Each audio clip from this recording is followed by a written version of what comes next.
Good morning, Paul Georgie from Allendale. It's November 14th, Monday morning.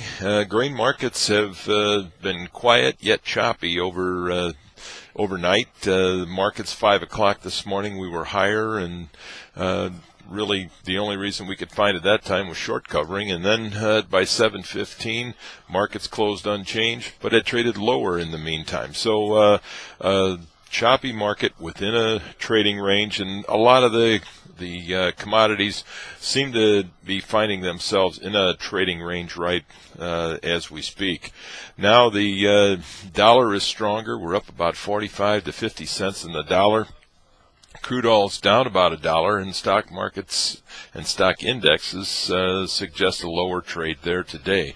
Most of the effect here since early morning, 5-6 o'clock time frame, has been focused on the Greeks implementing their austerity plan in order to get the next tranche of money that they need to keep the country operating.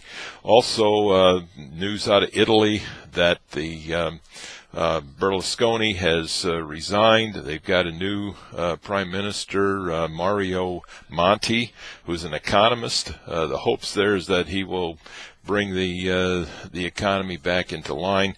They're busy trying to get a cabinet together. The politicians worked over the weekend in order to get that accomplished because of their bond auction, and that's the focus this week is the bond values in Italy.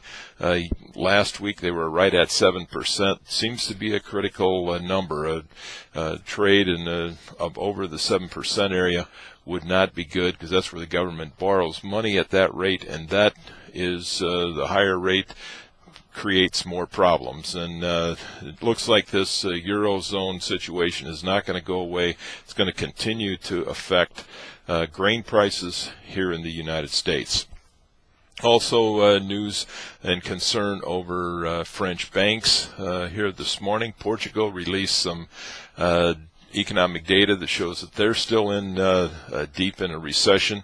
The French bank situation is that their cost of borrowing money is twice as high. It had doubled since early October compared to the Germans, so there's some conflicts there. So a lot of uncertainty, still a problem in the Eurozone.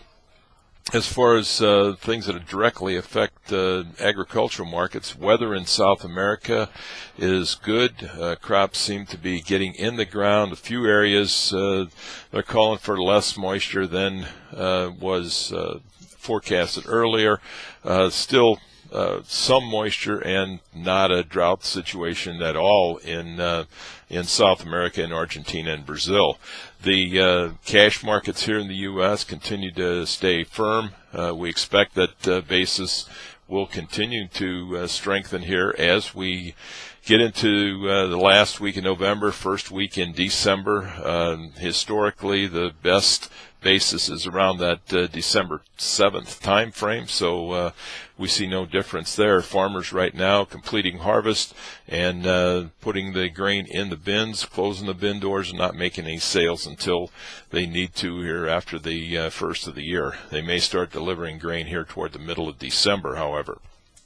In the livestock market, we're not open, of course. We expect that this morning we could see a steady lower opening now that the dollar is stronger. A lot of it's going to depend on where that dollar is when 9:05 comes around, but have to believe that we're going to be a steady lower opening as investors look at the opportunities for increased exports, and as a stronger dollar, it makes exporting pork and beef a little tougher because of the higher price. Cutout values here on Friday, beef was slightly higher, but certainly not enough to make much of a dent in that imbalance between cash prices and cutout values, where packer margins are deep in the red.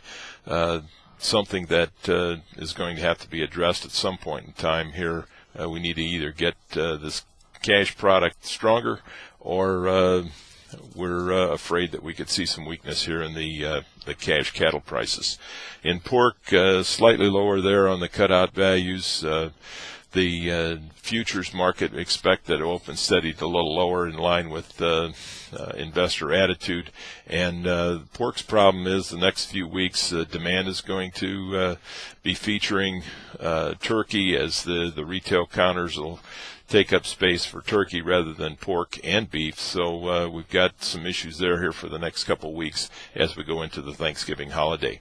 So we wish everybody a very successful trading day. You can reach us at 800-262-7538, and I'll talk to you tomorrow morning. Thank you.